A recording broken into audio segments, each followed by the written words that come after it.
Well, good afternoon, everyone. I'm Marianne Faison, the Executive Director of Dallas-Fort Worth Business Group on Health and the President and CEO of the Texas Business Group on Health. And I want to welcome you back to the third session of our 2020 Texas Benefits Forum, a series of 4 sessions. Today is the third session that we're going to look at. We had 2 last week. One was focused on benefit strategies for the new normal, and the second one was focused on the burden of obesity and the benefits of obesity management, especially during COVID. Today's session focuses on a 2-tiered strategy to support employee mental and emotional health during and beyond COVID-19. Next slide, please.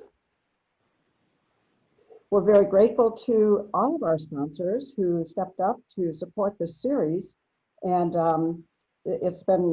we couldn't have put this together without their help, and also helped us convert it to virtual. That was also a challenge. Ordinarily, we would hold this in person in Houston and in San Antonio, but this way we have a much broader reach, and so many of you from all over the state of Texas have joined us today. In fact, we have about 140 people who have registered for these series of employee benefits forum. In appreciation, we invited each sponsor to give a 3-minute overview or showcase of their innovative services and useful resources.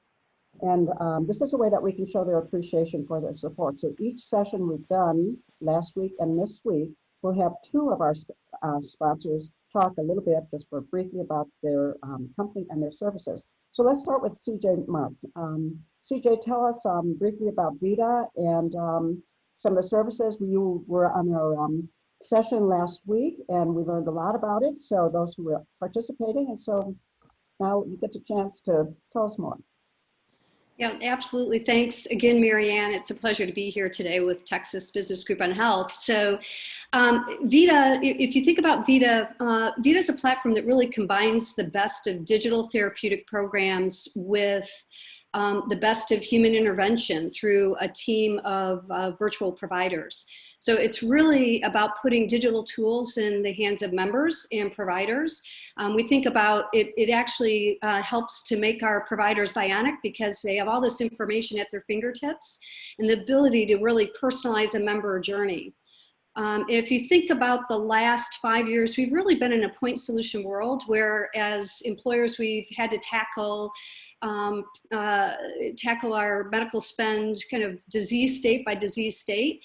It's created a lot of confusion and a lot of fragmentation in the marketplace. It's tough for both the member and for all of our benefits decision makers as they're trying to tackle one program like sleep or anxiety, or today we're talking about mental health. VITA has a full platform that tackles both the physical and the mental health all on a single platform, bringing it all together to make it easier for the member and also for the benefits team as well.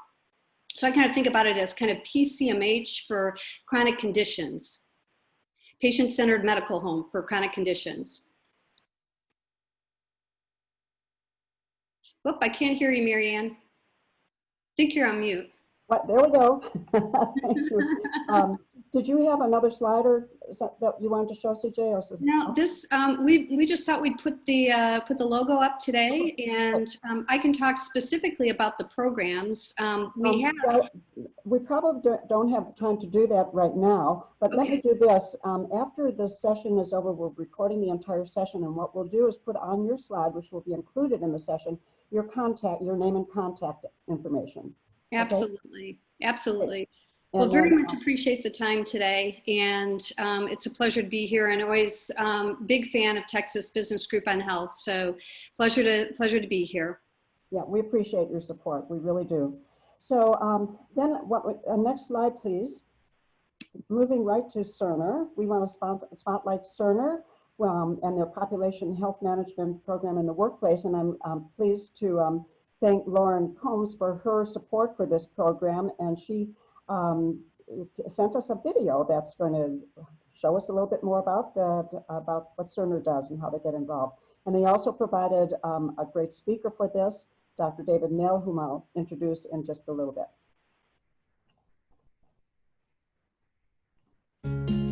As an employer, you want to manage healthcare costs without sacrificing benefits that help your workforce stay healthy, happy, and productive. But it's often difficult, if not impossible, to access all the data related to your health initiatives, let alone interpret the data in a meaningful way and ensure you're actually getting the results you need. Cerner's population health platform, Healthy Intent, collects and connects health and benefit information from multiple sources so that you can monitor all of your results, and your workforce and their healthcare teams can be empowered with the right plan. But we provide far more than just a platform. We use it to deliver comprehensive and innovative population health services.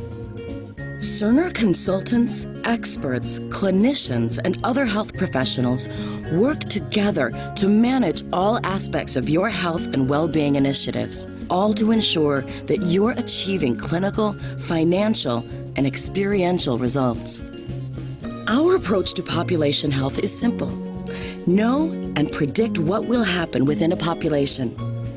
Engage people, their families, and care providers to take action at the right time and place, and manage outcomes to improve health and care. Once the Healthy Intent platform collects and normalizes available data across all of your health and benefit partners, we use this data to help you assess health status and engagement levels of your population. Then build the best population health management strategy for your organization. Cerner health professionals use the segmentation data to know who to target and how to engage them, help them enroll in the right programs, and match them to a team that best meets their needs. This dedicated healthcare team is anchored by a primary care provider, whether on site or in the community. Cerner's population health technology enables the team to manage the health of the entire population, one person at a time. Quality improves when everyone can proactively identify and eliminate gaps in care and engage the person with the best intervention. For example, health coaches work hand in hand with primary care providers to help individuals follow their plans. When care services are needed, an on-site health center can help you improve productivity and create an experience for your workforce members and their families that is private, personal, and empowering. To help you grasp the impact of your population health strategies, we provide tools to measure your clinical, financial, and experiential results in near real time. We'll also help you interpret those results and identify where you can make adjustments or deploy new programming. Cerner's comprehensive suite of population health management offerings will help you reduce expenses, improve productivity, and elevate the healthcare experience for your workforce members and their families. Let's work together to improve the health of your population. That was great. Thank you very much, Lauren, for providing that for us. So next, what I'd like to do is introduce Chris Giesek. He is the Executive Director of the Houston Business Coalition on Health. And the HBCH is part of the Texas Business Group on Health. They're the leading resource for Houston area employers and their associated partners, dedicated to providing health benefits and a sustainable cost while improving quality and experience in their delivery. Chris also serves on the Board of Governors of the National Alliance for Healthcare Purchasers and on the Board of Directors of the Texas Business Group as well. He will be our lead speaker and moderator for our next session, but Chris has the annual 2020 HBCH conference coming up, and I thought you'd like to just mention it and how everyone is welcome to participate. Thank you, Marianne. Sure appreciate that. First of all, anybody on this call who wants to attend our conference next Tuesday and Wednesday mornings from 8 to 12, the code is TBGH 2020 could be used, and we just feel it's the best $100 that you can spend on your health benefit strategy, especially this year. As you can see, our conference is focused on transparency, and let me just say that I think the information we're going to be presenting in these panels on the price of healthcare, not only in Houston, but in Texas, its lack of correlation with the quality of services received, and perhaps most important, on the relationship of funding between the commercial elements of healthcare and the public side of healthcare will be eye-opening, and it will be empowering to employers. We will make the case that employers are paying, most employers are paying at least twice what they should be paying for healthcare. That's a central theme. We hope to be able to provide a blueprint for that change. But most important, it's going to require all employers with multiple health plans, working with multiple health systems throughout the state. It's only by collective influence that we can make this possible. You can see some of the topics we'll address. We're going to be talking about the where we stand since the 1999 report to Err is Human, asking employers to look at their role in continuing the inefficient fee-for-service model of delivery. We'll also be discussing and have Dr. Marty McCary. If you haven't seen his book, The Price We Pay, it's a New York Times bestseller. We're also going to have an upcoming bestseller from Den Bishop, who many in the Dallas market may know as the president of Holmes Murphy.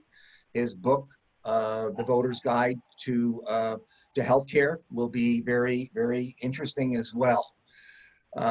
So I just wanted to mention that we hope to have you there. It's going to be great, without question, our best conference, because it's really tackling the issues that most employers need to tackle. So, Marianne, thank you very much for that. Well, thank you, Chris. And it looks the program is really strong.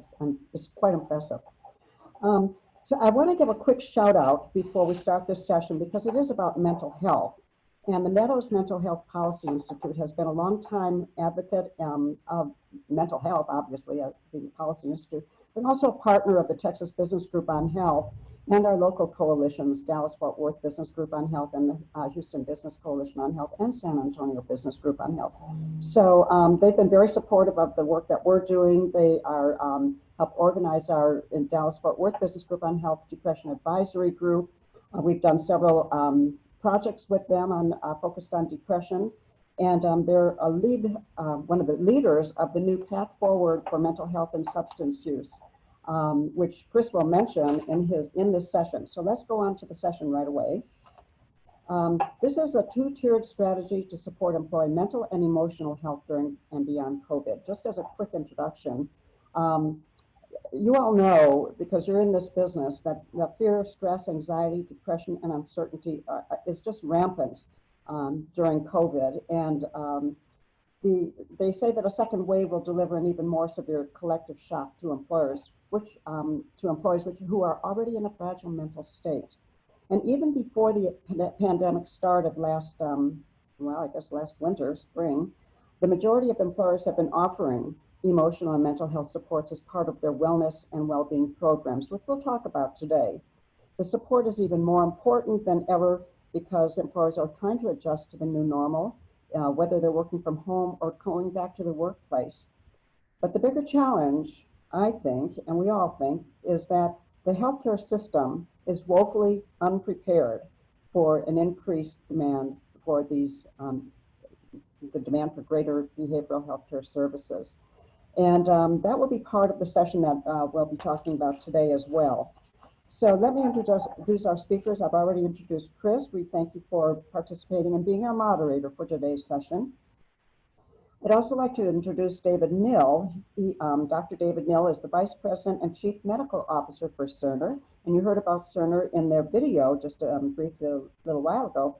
He's responsible for more than 40,000 lives around the globe.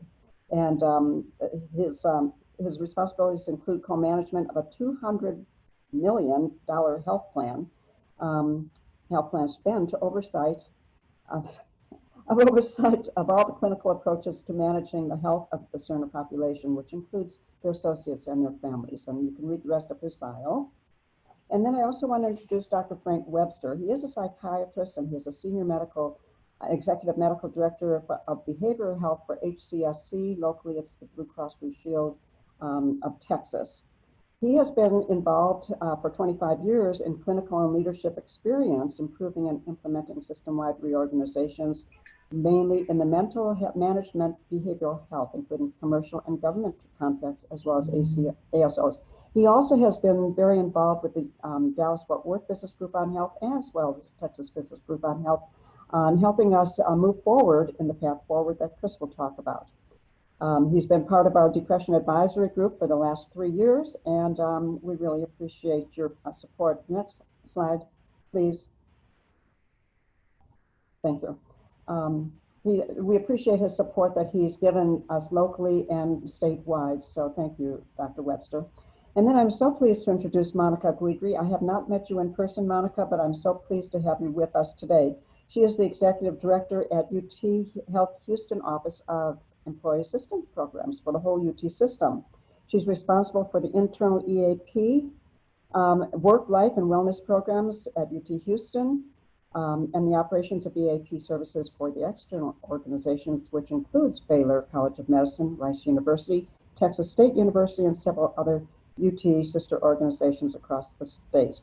Her focus is on helping well-being, including a focus on mental health. So I'm real eager to hear about the EAP work that you're doing for UT system, Monica. So with that, Chris, would you like to begin? Yes, thank you. Thank you very much. As we all know, we're on what's known as COVID time.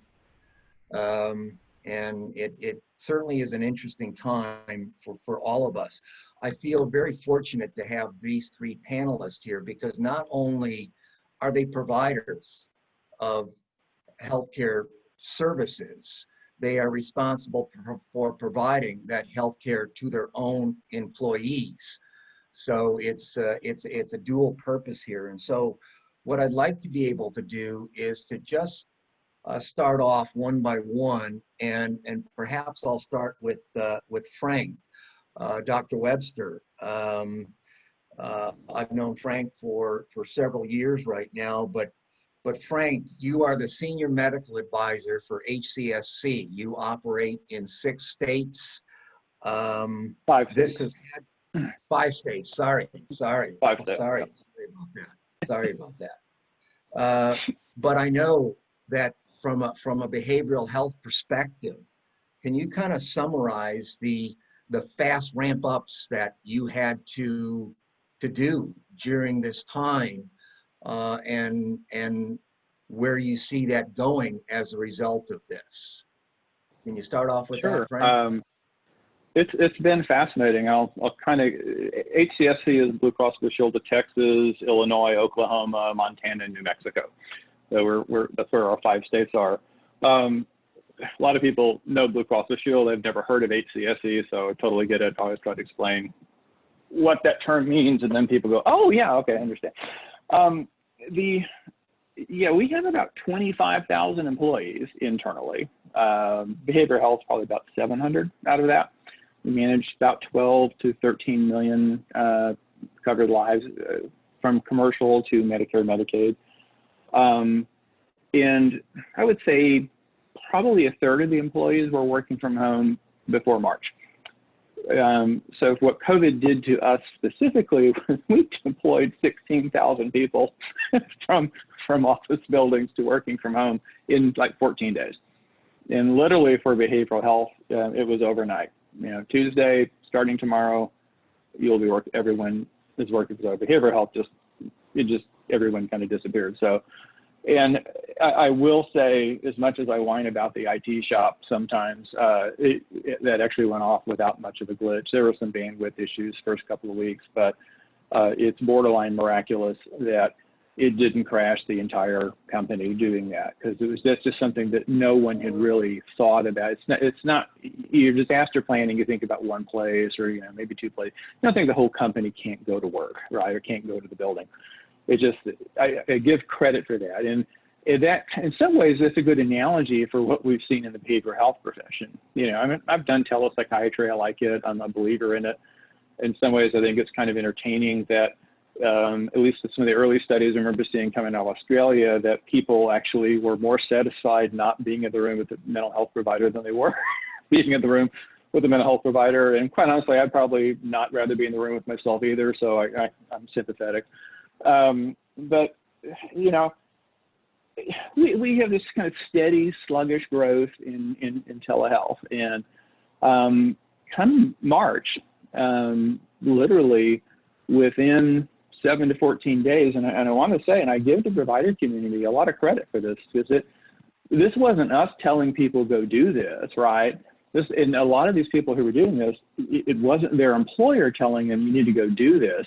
It's that people on their own realize, I need to be able to do this. So whatever, if I'm not doing this today, I better start reading, figuring out what software I can use, what makes sense, how do I do this and do this correctly and effectively. It is a massive turnaround. You know, I don't have a lot of claims data in yet, but I know for MD Live, which is our major telehealth vendor, I think they've got tripled the number of behavioral health visits, you know, like last quarter of 2019 to about that March, April, May, June time. Just the visits per month are just way up. So their resources were stretched, but it was way beyond that because it was anybody essentially who could figure out how to do telebehavioral health was doing it. So, you know, I kind of say it's been about 10 years of progress in about 120 days. I do think it would have taken us a good decade to move this far in telebehavioral health without COVID-19. So for all the downside, the disruption is, I think in the long run, it'll make our profession better. It doesn't hurt, or it's not painful, or people aren't sure what to do, because a lot of people have been really frightened, really have no clue as to how to make this work. And certainly for some of our elderly population, it's been very disconcerting of how to, if they're not technologically savvy. But overall, people have just accepted it as a fact without a lot of question, which is just fascinating, because I think people who would not have considered doing this, you know, as of February, just jumped in with both feet and in hardly a thought or reservation other than let's just do it well. So I give the profession a lot of credit. You know, we were playing catch up, just trying to get all of our 5 states to agree to follow whatever mandates are coming down, and different mandates are coming from 5 states and then federal. So we were behind what providers were doing, which I think is pretty cool. So. I want to go to Dr. Neal next, but quick question for you, and we can address it more. This is kind of a yes or no, and we'll address it more. Do you think it's here to stay? Telehealth is here to stay? Oh, yeah. I mean, okay. It was getting more that way, but yeah. Then we can talk about it again. Okay. I'd like to go to Dr. Neal. David, again, Cerner is in a healthcare space, but you're also delivering to your own employees. And I was really impressed with the population health platform. I need to learn a lot more about that going forward. But how about from you, from delivering directly to the healthcare, and has this played a role in your on-site clinics? Were they involved? Tell us about the immediate ramp up and the changes you're seeing, both from the system delivery, but I'd be interested from your clinic delivery as well. Okay. Well, thanks, and thanks for having me on the panel today. Just like Frank said, it was an overnight turn pretty much. COVID hit, over or close to 30,000 worldwide associates. We went to virtual work overnight. And then with our on-site health centers, we have 7 for the Cerner population. And then we also provide multiple through other employers throughout. And again, overnight, we ramped up virtual, given the unknowns of COVID. It was very heavy on that. We still remained open for some on-site if we had to bring people in. But that was quite a switch. And I'll say that the stress just on the clinical teams to do that. We're operating completely new ground. Yeah, they would do a few televisits a day. Now, basically, almost all of their schedule was telehealth visits. Our behavioral therapists, they all went 100% virtual as well. And frankly, they've stayed 100% virtual. The patients, our compliance rates have really shot up. People aren't missing their appointments. They're keeping their appointments, and very positive feedback as a result of that. So like I said, it was a very quick change, and within our own population, uh, the stress of this, I'm actually less worried about the virus now, and I'm more worried about the behavioral well-being right now. People are being, we have associates who now are having to teach their own children. They don't have childcare. This whole thing of sitting all day and going from one Zoom or team meeting to the next, and you're not getting up and moving, you're not walking, you're not having, water cooler talks with colleagues. This has taken its toll, and we're seeing it. So we've ramped up internally, anything around our EAP, our primary education campaigns. We push out a lot of information, and then using our platforms, this interoperability piece, we talked about it in the past. So being able to get all of the information on every individual and be able to share that across the entire provider network, because we have a very team focused approach.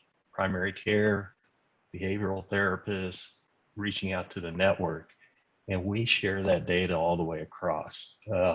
It's really brought forward how important that layer is when you shift to this virtual care model, because our physicians who are seeing people for physicals and other items now in the clinic, these behavioral concerns pop up.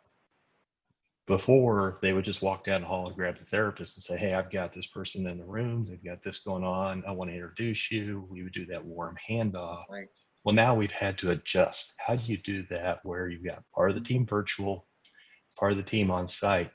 And we're working through that with the technologies and the platforms. And like I said, the record behind it, that's easy enough to see and do. So now we're like, oh, let me invite in this person to the conversation. So it's just a different mode, and we've all getting used to it. But that is, I'd say, critical to our delivery model, is that it's a team sport. Health coach, behavioral therapist, primary care provider, and then, like I said, identify who our at-risk individuals are who are out there in the community. I know that, anybody with these particular conditions or risks, we need to be touching base with them and just saying, how are you doing? And we're doing a fair amount of that now. So I went through that quickly. That's a great overview with this. I've got some follow-up questions that we'll have, especially when we get into the path forward, because you are describing the path forward, quite frankly, and sound like you're an early adopter. We'll get into that. Monica, and again, I've known Monica for a few years now, and she and Frank are both on our steering committee for the path forward in the Houston reset region. But Monica, as a head of EAP, I mean, you're the hub of everything that had to happen. What were the biggest changes that you saw from a EAP perspective? I imagine the folks reaching out had to really increase, but I'm sure there were several other challenges as well, especially since with UT, you deal with the health professionals. Those are your folks who were on the front line. So you want to walk us through that a little bit, Monica? Thank you so much for allowing me to be a part of this. And much of what I'm going to say echoes what Dr. Neal and Dr. Webster have talked about, which is what a resilient group of health professionals to switch their perspective on how to reach patients. And we had to do the same thing from an administrative perspective. How do we reach our employees? What are the critical factors? We went from in March to May, I'm going to echo what Drs. Neal and Webster said, from the fear of exposure in COVID to transmittal to the virus, to not enough PPE. So it was survival. I would say the first few months. The survival was around personal safety, Maslow's hierarchy, very first bottom level, while still providing the care that the community needed. You know, there were furloughs, there were financial worries. So we went from what are our doctors doing to take care of the population, but also shut down of business in many of our clinics that we weren't able to provide care. The EAP went 100% virtual, and I had been talking about it for probably a year, and even our front office staff was like, but how do we do that? How do we make this happen? So the first few months were turn the switch and do it. Now, from June to present, one of the things is that our healthcare providers have the protocols down. I laugh when I talk to them, or they laugh, saying they don't expect to get exposure from their patients. They've got the PPE, they've got the protocols, they understand how to triage patients in and out of different places. Now it's, how do I get my teenagers to not bring, what is my home protection plan, not necessarily what is my work protection plan. But I think, Dr. Neal, one of the things that you said is so critical from a workplace perspective that's going to roll into our health plan, and that is the isolation, the fear, the loneliness that exacerbates even anxiety, low levels of depression. It is ramping up significantly.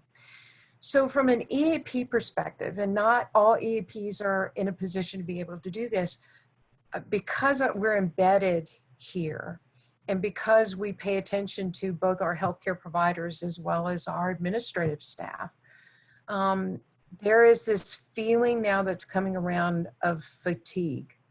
Everyone has been resilient and kind of ramping up and being available to be creative, work from home, have some unique perspectives, but we're all dealing with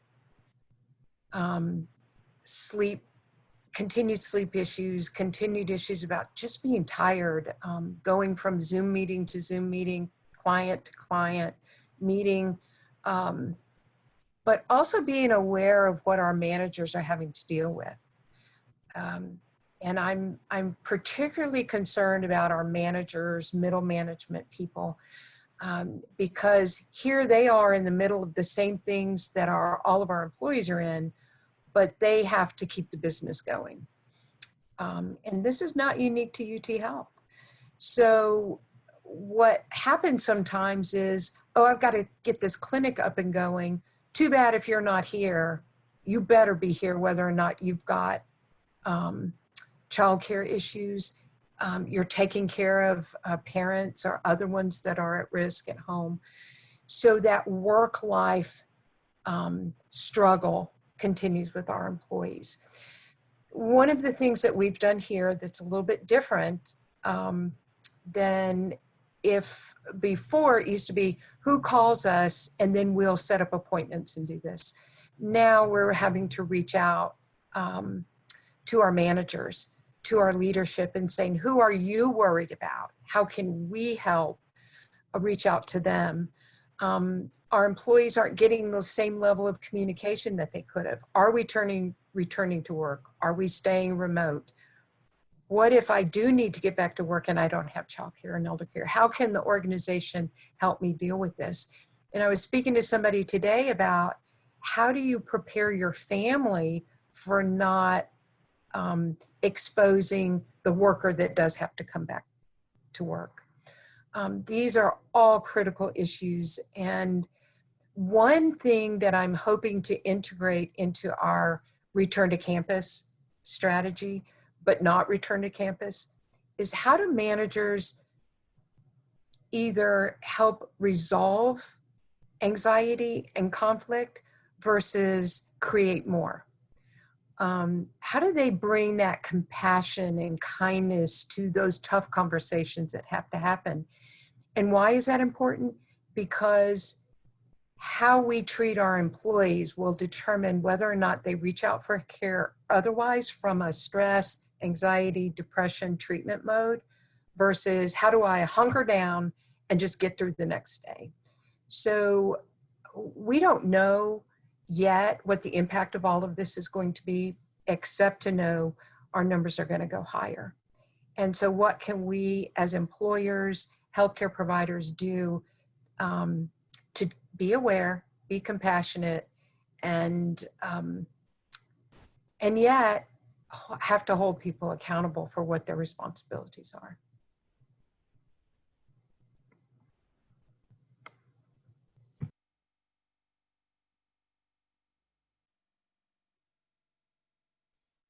All right, so let me unmute myself here, trying to follow the rules. I received an email just yesterday from one of our members, actually through the Baylor College of Medicine, and he's working on his DRPH at the UT School of Public Health. He's focusing on burnout. And I don't know if you have heard this, but I know I work remotely. I'm working harder than I ever did. My daughter, my kids, they're working harder than they ever did. There's a real concern about burnout. Is there any strategy that each or any of your organizations are taking to, number one, make your employees aware that this may be a feeling you have, and number two, are you doing anything about it? Any three of you want to take a stab at that? I mean, sure. I mean, we're, our HR kind of department kind of takes the lead on that. But in terms of course, they ask us, which is good. So we've actually done several trainings using our internal behavioral health resources on stress, burnout, kind of difference between an acute crisis, which, that whole hunker down and push through is great for the first 2 weeks, but after that, that's not such a great strategy. And just self-care, mindfulness, just making sure that you're maintaining non-work interactions as best you can, engaging with family virtually if you need to. But, even for myself, it's like, sometimes I go for 4 or 5 days and I don't leave my house, maybe other than just go out backside with the dog or something, but not to get in the habits of actually that make you feel much more isolated than you actually are. That's been the main one, is just stay engaged, especially outside of work as well. And also for your managers, if you're in a management leadership position, ask people how they're doing. Don't just rely on somebody to complain. Reach out, and that's really important. Yeah. Yeah, it's a different message physiologically, and I suspect it's similar. I have a son who's an ex-Marine. I know you're never an ex-Marine, but he also is in very good shape, and he wound up cracking 3 of his lumbar vertebrae. He wasn't sure if it was weightlifting in the military or in the military, and I said, "Well, how do you know?" And his comment to me was, "You didn't ask anything. You were just told to push through the pain, push through the pain, push through the pain." And then now he's got some real issues to deal with. So I'm sure that's a lesson here for all of us as well. Anybody else want to comment on that? Sure, I can kind of build on some of the things Frank described. So at Cerner, we also, again, the social isolation, we reached out early on actually with our COVID task force, and really the first question, we sent a survey because we wanted to know, okay, what was their perception of how we're doing managing the crisis? But the first question was basically, how are you doing? How are you feeling? Just expressing that interest in, not that how productive are you, or, it was We really want to know how you're doing from a physical and a mental perspective. We went virtual with exercise classes and such, since fitness centers were closed. Being physically active is important. And then promoted social events. Have a virtual happy hour. Make sure you're having these team meetings this way. And then our associates are now getting much more creative, and I have to approve these with, okay, we want to do a get together in this manner. Can we do it? Is it safe from a virus perspective? They're doing drive-throughs where they'll hand them a care package or something. Cerner increased their volunteerism. I call it a benefit. So you can go do volunteer work in certain places, whether it's a food pantry, something like that. And then the other thing that we really got concerned about is take part-time off, take paid time off. Don't save your PTO up until this is over, you know, take a day off here or a week off. So that was important. So we've jumped in on that messaging. Sure, most have. Yeah. I can't stress enough what both Dr. Neal and Dr. Webster have said, which is sometimes we teach our managers the technical aspects of their job. And yesterday we had our strategic planning for our next year from an HR perspective. And at this time, instead of learning development is going to take the technical, and EAP will treat the people that weren't treated very well. We're going to integrate those two curriculum. We're going to talk about what does it feel like when you don't feel you can give anymore, when you're tired and you're not sure. That rejuvenation piece of giving back, of looking at other opportunities. And this is not going away because we don't know how long this is going to last. And so now I love some of the ideas of the drive-through, you know, in drive-bys. But to give some of these ideas to our people managers is going to be our next challenge. We can pick one or two at a time, but this is not waiting for people to call us. This is for us doing the reach out to them. You are reaching out through emails, through direct communication. It's proactive. It's you're not waiting for them. I assume that's the same thing in any organization. You are proactively reaching out. And I assume the main method of communication is emails. That question came up, by the way, as we've been talking here. Is it huddles. Personal calls? Is it are you telling your managers to call their employees? What's that reach out? What's that? Yeah, how's that being made? Yeah, I think that's a really good question. I don't know about you, but if you take one day off and you get 600 emails, emails probably are not the way to communicate.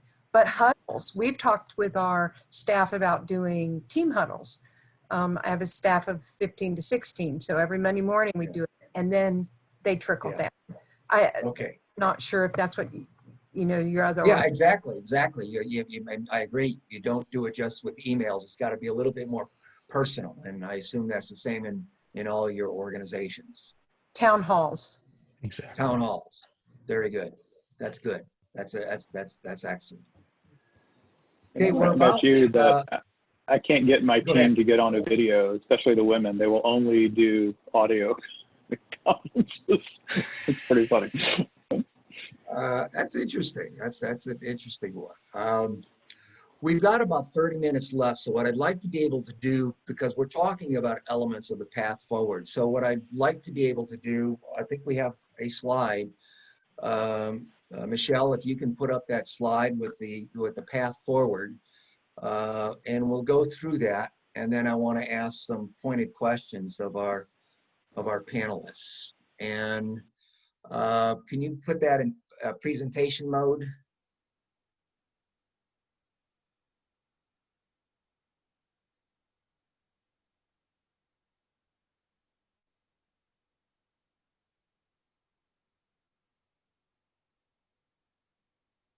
There we go. So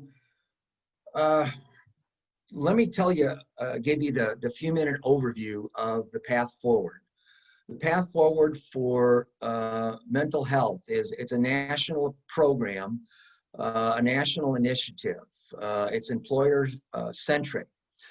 The key players are the National Alliance of Healthcare Purchaser Coalitions, the Meadows Mental Health Policy Institute in Dallas, the American Psychiatric Association and its affiliates, and some private philanthropy groups.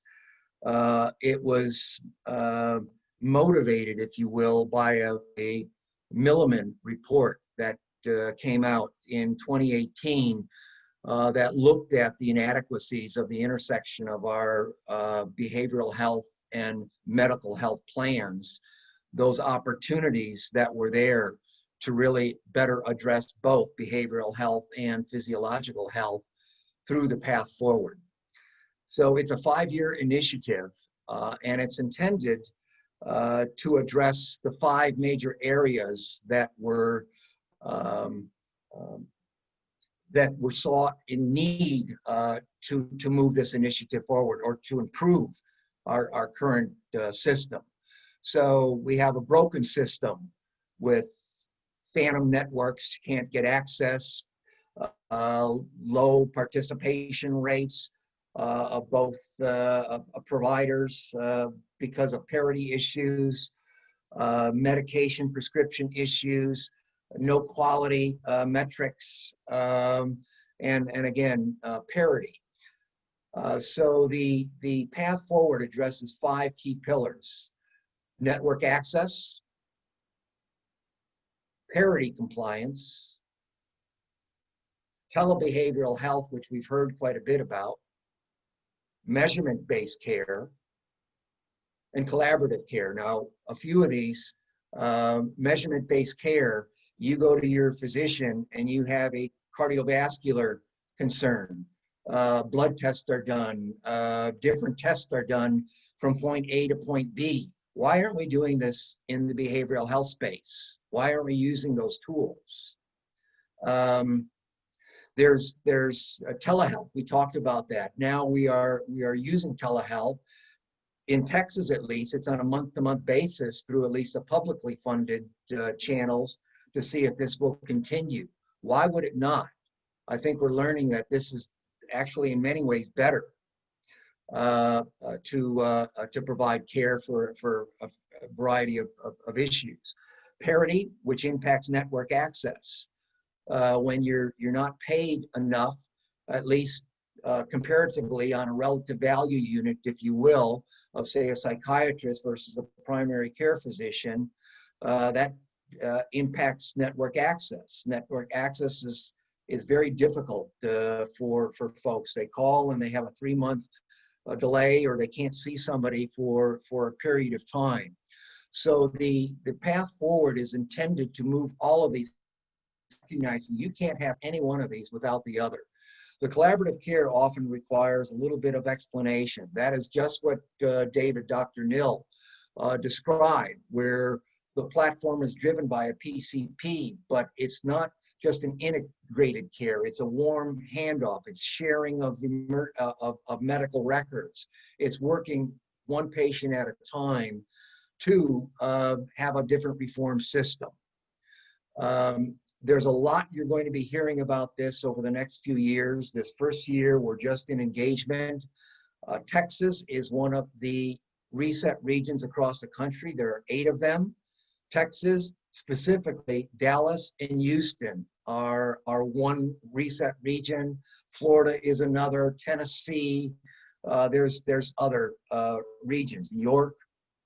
And so we're going to work together to try to educate stakeholders and advance the path forward. But it's not, you know, it's not rocket science, but it does take some understanding. So what I'd like to be able to do with this, and I think I'd like to start with collaborative care, and perhaps with Dr. Nill on this. When we were having our prep call, one of the hallmarks, in fact, the centerpiece of the path forward is the collaborative care model, which is a PCP-centric model. Cerner has their on-site clinics. We think on-site clinics are a fantastic way to administer this. But when we were on the call last week, I asked David, how many collaborative care billing codes? Because this is important. It's billed and it's paid differently. I said, how many collaborative care claims did you have? And I can't remember the time frame, but I almost fell off my chair. I think you said 10. That's so correct. I want to ask you, from your perspective, number one, what do you think of the holistic overview, but what do you see with those challenges within an organization like yours of just getting it through your health plan? I don't know who your health plan is with. Tell us about the challenges and opportunities you see in collaborative care, and in particular, working from that PCP focus base.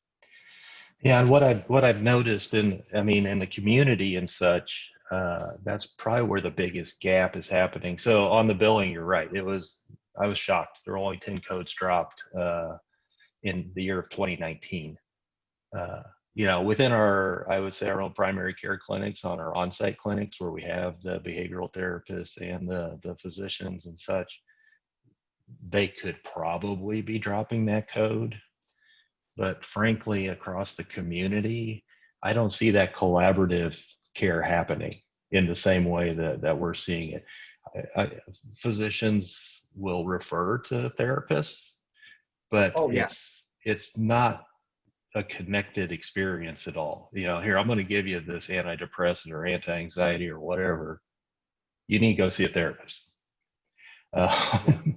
And they're not getting the information. You're not sharing the information back. I know they're not sending the therapist the information. Hey, I saw so-and-so for this. This is what I feel. This is what I found. This is what I'm doing. Here you go. And then they're not taking back what the therapist is saying. We dove into this. I think there's an element of maybe it's old PTSD here or this or this. And that's not getting back to the prescriber in those cases or the primary care and working together. I had an eye-opening experience because I still see patients, and this is a couple of years ago. I was treating this, diabetes, a lot of constellation of symptoms, and every single time, he's fatigued and he was overweight, and I was working with him on that. And I finally stepped out. I saw the health coach. I'm like, I just don't know. I've tried everything for his fatigue. And they're like, well, maybe he's depressed.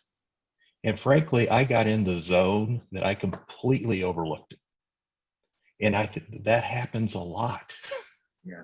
In the medical community. It's incredible. You described what is happening currently. Let me describe two pieces of information. I'm going to get back to you because we talked about the electronic health records, and I'm going to ask your perspective on that as a follow-up. But there was another report released by Milliman last week, and it looked just at high-cost claimants. We're talking about those with $100,000 or more, and we all have them in our plan. And they looked at the prevalence of depression, anxiety, behavioral health conditions with these. And of those who had those claims, there were only 27% that had behavioral health claims within those high end, but they were driving 70% of the costs of those high cost claims. And it's always with comorbid conditions. When I used to do data analytics, I found the same thing. When I would look at the top 10 work comp claims, top 10 health claims, I always saw behavioral health conditions that were associated with those. So let me go to Frank now, because we had a conversation about this. I know it's going to be an educational process. I want you to tell me from your end as a provider, you have a health plan with Healthcare Services Corporation, and you have behavioral health plans. Tell us about what you think the challenges or opportunities there are for collaborative care, because you have to be able to intersect these two ends of your business. How How Yeah. can that happen? Will it happen?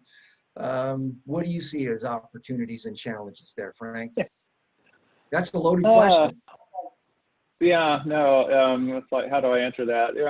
Well, one thing, my background when I finished residency, I worked for Kaiser Permanente, which is an integrated model. It's one-stop shopping. If I had somebody that I thought was having, they sent for panic and no, this sounds like a, arrhythmia in your heart, just walked over to cardiology with the patient and talked to the cardiologist and go, oh, thanks. Yeah, that sounds good. Well, yeah, that was easy.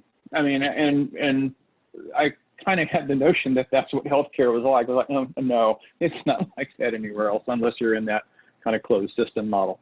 And so a couple of things. So for collaborative care, if you ask what's the opportunity, well, the opportunity is almost unlimited because it's almost not happening. So it's happening in very specific locations under specific circumstances. For those of you who don't know, collaborative care actually is a model that came out of the University of Washington.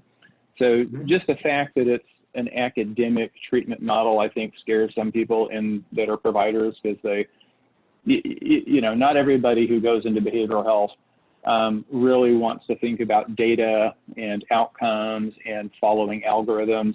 It's almost antithetical to some of the ways that people are taught to be in terms of their training.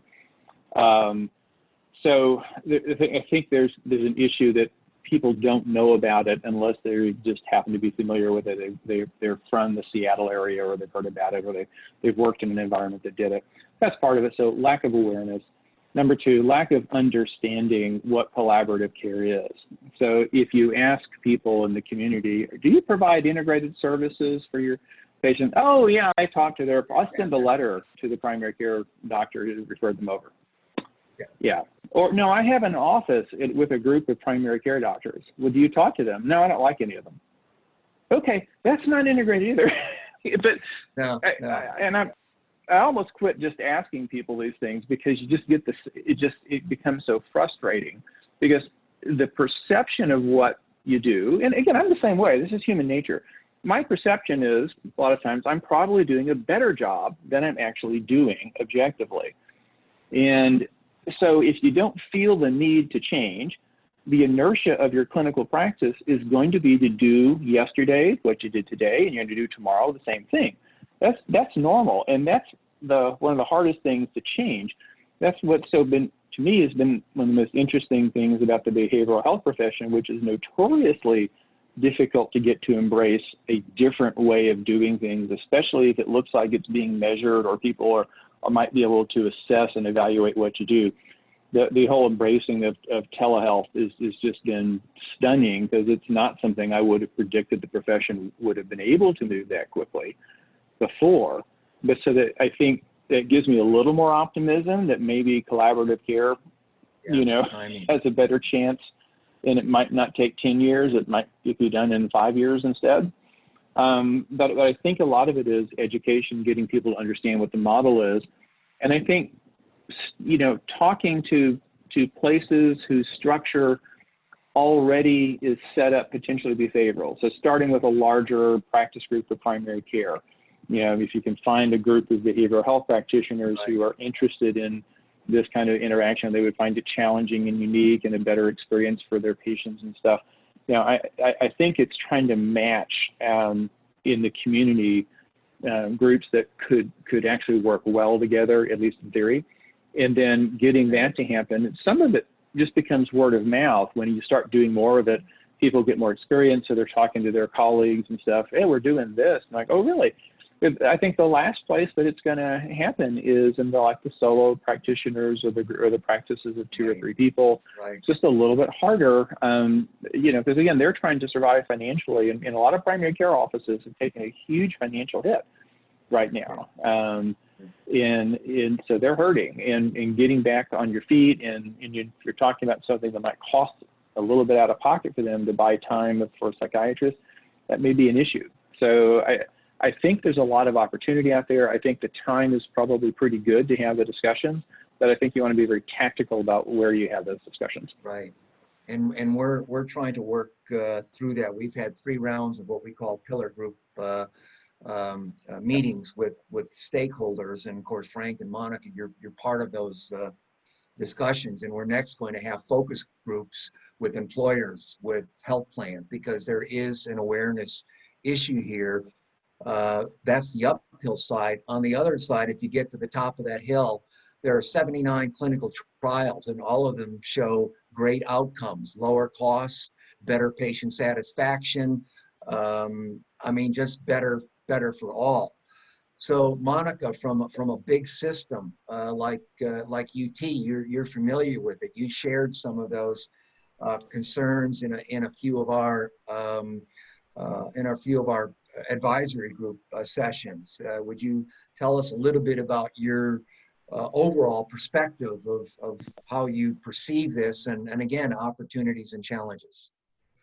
I first want to say I'm lucky to work for UT Health, UT system, because the use of telehealth has been extraordinary. The support of offering that. You know, we can come to the table and talk about some of the challenges. The other piece, I think, is that for some of these smaller group practices, you talked about family, you talked about, I was thinking back to my days where I used to contract here with organizations to do transplants, and they would have, you'd have to have a psychiatric eval before. So there were multiple different providers before a transplant actually happened.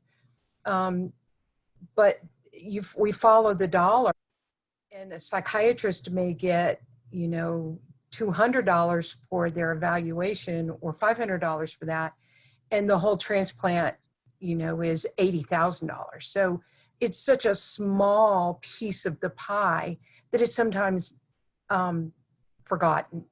And in a fee-for-service market, who's going to pay for that visit? And so those are some of the challenges that definitely exist when you get down, you go all the way down to the provider level. And many of these providers don't do their own coding.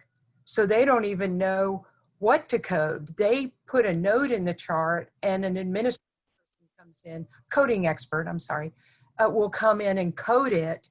And maybe they are not up to standard on how to do collaborative care coding. So we're talking about a transformation of an entire reimbursement system, which Yes. I'm excited about.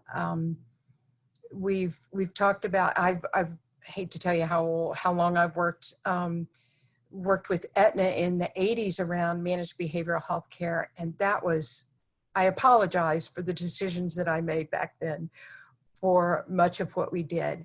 And now looking at collaborative care, I really feel like there's a platform for it. And why not try it? Why not look at systems that work? And so that's kind of where we are at this point. Let me go to a technical question for David here, because we talked about this. You can't do collaborative care as David described it. Here's my note, go to somebody in your network. You know, there's never any information sharing. The collaborative care requires a care coordinator, one that can work with several physician groups working with, there's a ratio of primary care physicians to behavioral health provider. But critical to that is the electronic health records. From the Cerner perspective, do you see this as a real problem, or is this something that is in the process of being built? Is it already there, either on the Cerner system that the hospitals are using, because we have to engage them, or on your population health platform itself? Yeah, no, I mean, that's great question towards a barrier. It's been in the process of being solved. There's a lot of new standards out driving interoperability between electronic records. Most of the larger record providers are participating with data sharing in some way, shape, or form. Some do it easier than others. There's national infrastructures coming into place, whether, you know, there's state and local health information exchanges, and then there's more national alliances. Commonwealth is one that we participate where that says we will share with our competitors, essentially. The challenge becomes that's still out there, that's significant, that I see from an employer perspective, is it's really hard to share data across a lot of the niche vendors that are out there, and there's a ton of them that people are looking to. And in that case, they are bringing in these care navigation services to connect the dots, and they're having to do it in a manual fashion, but it takes a fair amount of heavy lifting to do that. And we've worked a lot with our EAP program, so listening to Monica, how can we share data through our EAP? There are significant legal barriers that were put there, and we've found ways to kind of work a little bit around them to share and move some information. So we keep pushing hard on any of our lobbies to come forward and say, I understand these barriers are in place for good reasons on privacy, but we need to find a way, because walling off behavioral over here is not a great answer. So yeah, from a technical standpoint, infrastructure is coming together, across most of health care, hospital to provider practice and such.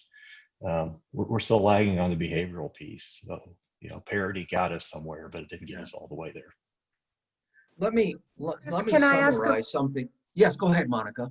So one of the things that philosophically, or maybe it's academically, one of the challenges with the employers being the solution, I think they need to be a part of the solution, but I may move jobs every 3 to 4 years. Mm-hmm. Mm-hmm. And my data is only as good in what UT holds for the 10 years that I've been here versus the other locations that I've been for my healthcare. So employers have a part in this, and I don't want to minimize that, but we have a whole healthcare system. And Medicare, I have to go from my primary care physician here to a different doctor. So it's a stronger issue, but I like that we're including it, but it's only a piece of the puzzle. Mm-hmm. That's a great segue there, because you are right. This is about system transformation. So remember, I mentioned our by the way, HBCH, it's HoustonBCH.org if you're interested in our conference, but we are going to be presenting some information that some of our key policy people from Rice University and elsewhere are saying this is bigger than HBCH, this is bigger than TBGH, this can impact state policy going forward, and it involves what we're describing here. I will put this in the role of the employer because it's system change. Even though it's system change, the stakeholder that at the current time has the most opportunity to change what is happening is the employer, because they're still funding most of healthcare in America. So the way I say it, oftentimes they've abdicated their seat at the table. They need to get back to the table and demand these things. We know that the fee-for-service model is terrible. It will go away someday, but as the folks from Houston Methodist told me one day, the pace at which that happens will be predicated on the noise we hear from employers. We have to go to value-based payment.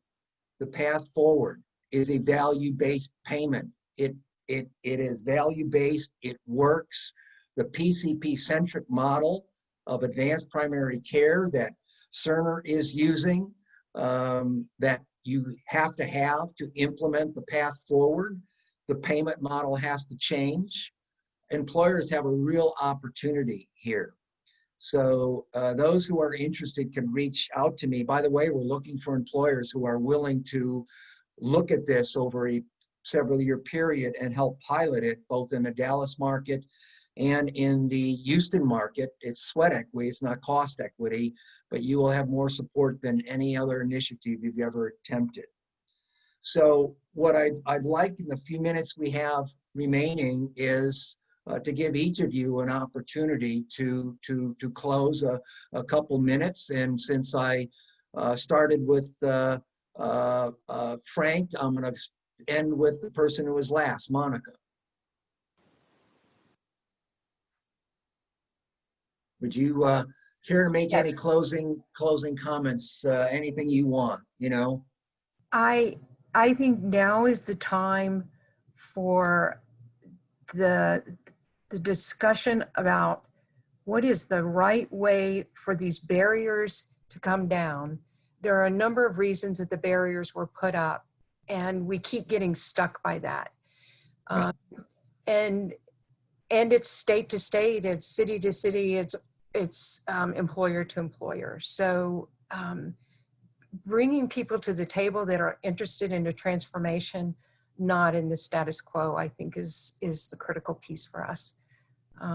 It is. Peace should be at the table, Dr. Neal. There are a lot of folks who want the status quo to remain. There's fear and change. I think we talked about that earlier. David? Yeah, I mean, I'll say I'm a lot more excited about this lately because there is so much more momentum. I've been to several behavioral health conferences, Front Center, again, VA, DOD talking about this. They've got some very interesting models that they've launched. So there are people trying, but how do we get this mainstream? And you're right, there are a lot of people need to be seated at that table to put this together. So the fact that, you've got this 5-year plan on this one to move the ball down the field, it's going to take a lot more of this, and we just have to keep pressing ahead. Thanks. Frank? Yeah, thanks. I agree. I mean, I appreciate the opportunity, but also the opportunity to speak, but also the opportunity that's sitting in front of us. And this is a great time, if we can keep some momentum with the tele-behavioral health stuff going, we might be able to begin to nudge a little more on collaborative care. Just a comment, I was asked, a company asked to speak to me about one of the things they were doing, and what they were doing was creating this boutique one-stop all behavioral health service that was completely behavioral health on its own. They'll come in, we'll manage all of your conditions, we'll write all your prescriptions. You don't have to even worry about seeing your primary, none of this stuff. And I'm like, and I get it. You're trying to make it easier for people. But on the other hand, that's totally the wrong model. That's exactly what we're trying to not do, is to make behavioral health further isolated from the rest of the planet. And so, it's one of those things that's well-meaning. The CFR 42 is well-meaning, but the wrong direction. And, we want to make sure that good intentions plus a good direction are built into the strategy that whatever we're pushing forward. So thank you. Right, that's excellent. That's the way of saying the head is connected to the body. So Marianne, I'll bet you have some closing comments here.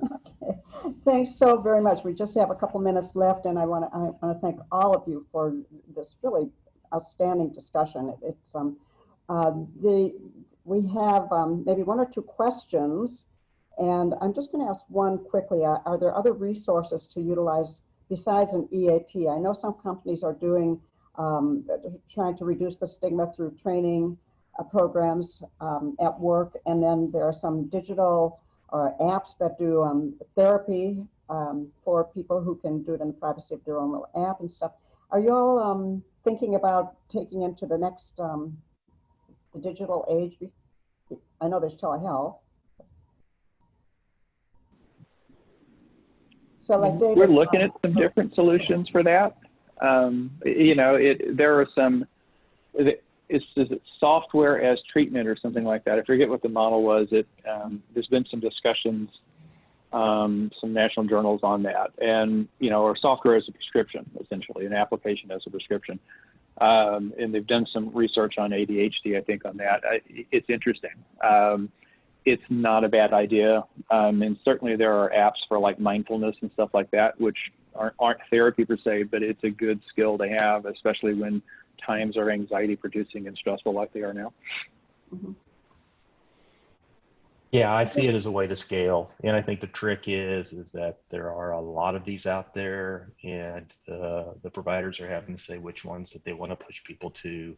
They're very much adjunctive at this point. So, but like I Yeah. said, it'll help us get it to scale. I think there's probably a lot of solutions available, and I think there'll be more coming. And the important thing is that the attention is being paid to this now, and employers are engaged and trying to do the best that they can and find other solutions that work for their employees. With that, can we go to the next slide, Michelle? And I just want to mention about tomorrow's session.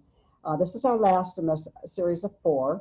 And it will be focused on emerging strategies to incorporate social determinants of health, which is short for SD or long for SDOH, in your benefits design. It's going to be a really interesting discussion, brings in an entirely different perspective on the total well-being and addressing some of the issues that really are driving a lot of the chronic conditions that people are suffering from, including mental health conditions.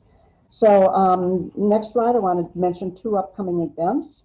They're on our website. They are open for registration. That would be our 2020 Texas Cancer Care Symposium. Part 1 is on September 24th. You all are invited.